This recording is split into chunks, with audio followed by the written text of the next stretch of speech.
Well, hi there, everybody. So here we are with another Tuesday Talks, and I want to introduce you to this guy. Do you know who this guy is? Well, if you don't know who this guy is, you're going to know about him and hear about him a lot in the future. This is Paul Molke. He's one of our newer agents at the office.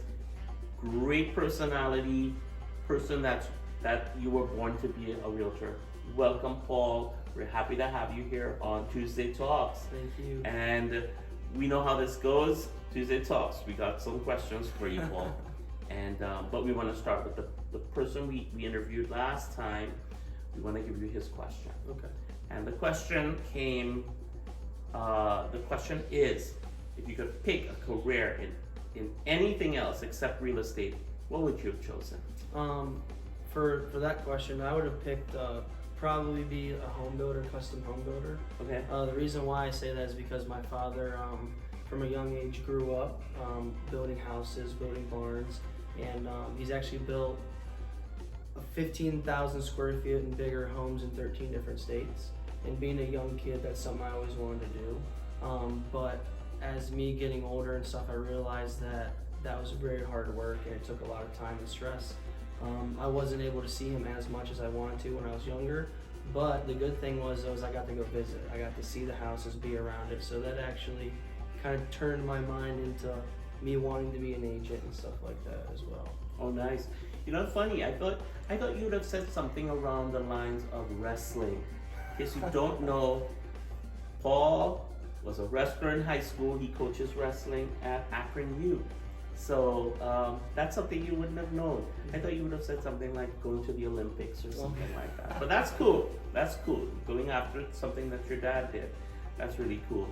So Paul, first question to you. Why did you choose real estate though, now that we know that you would have thought about the building? Well, back to the last question that was answered. The reason why I chose it was because of being around the homes and just being around different states and atmospheres.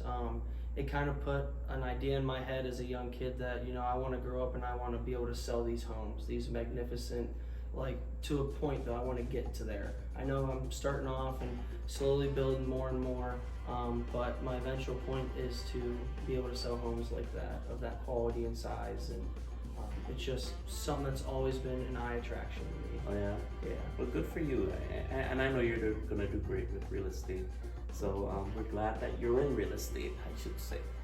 All right, so your next question, Paul, tell us about your first transaction. How did that go? It went pretty smoothly.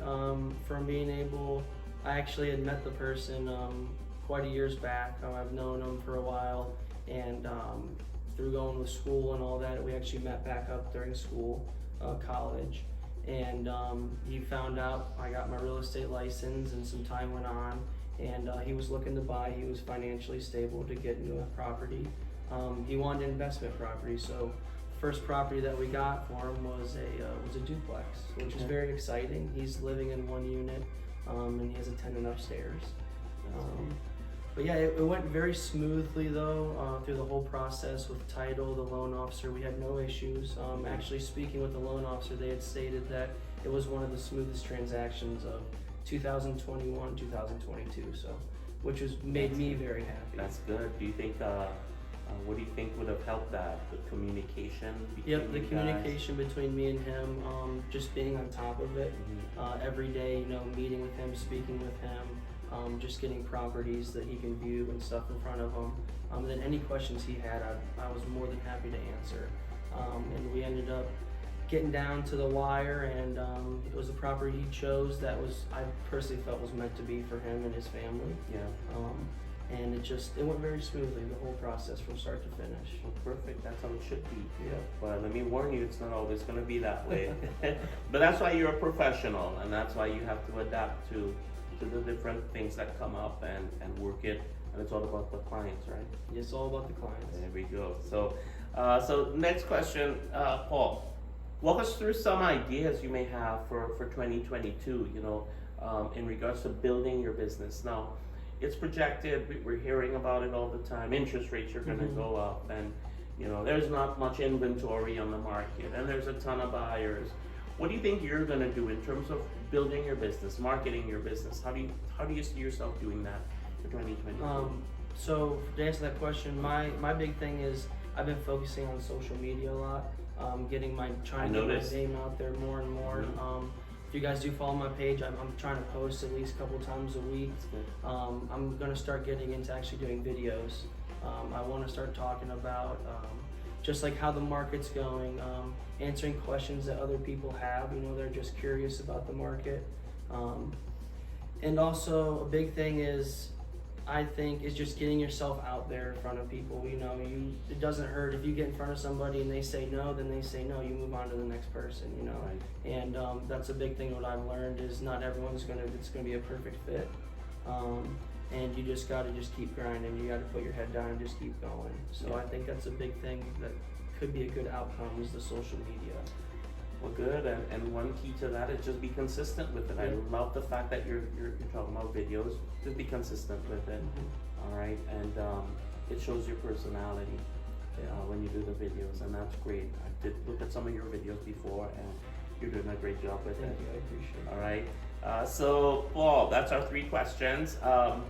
So you have a question for the next person that we're interviewing. I don't know who the next person is. But what's your question for the next My person? question is, what is your most off the box marketing strategy? Okay, so your most out of the box marketing strategy. That's going to be the next question for the next person. Out of the box could be something that's unique, different. What makes you different with your marketing, right? So there you have it. Paul, thank you so much for doing this with us. We Thank you love for having having you here. You're going to be great. There's a lot of great things coming for you. Thank All right. you. So guys, if you want to reach out to Paul, you have questions for Paul or words of encouragement to Paul, there's his contact information right here. Reach out to Paul and help him grow his business. Guys, until the next time, and don't forget, if you're serious about real estate, we're serious about you. So until next time, you have a great week. Bye for now.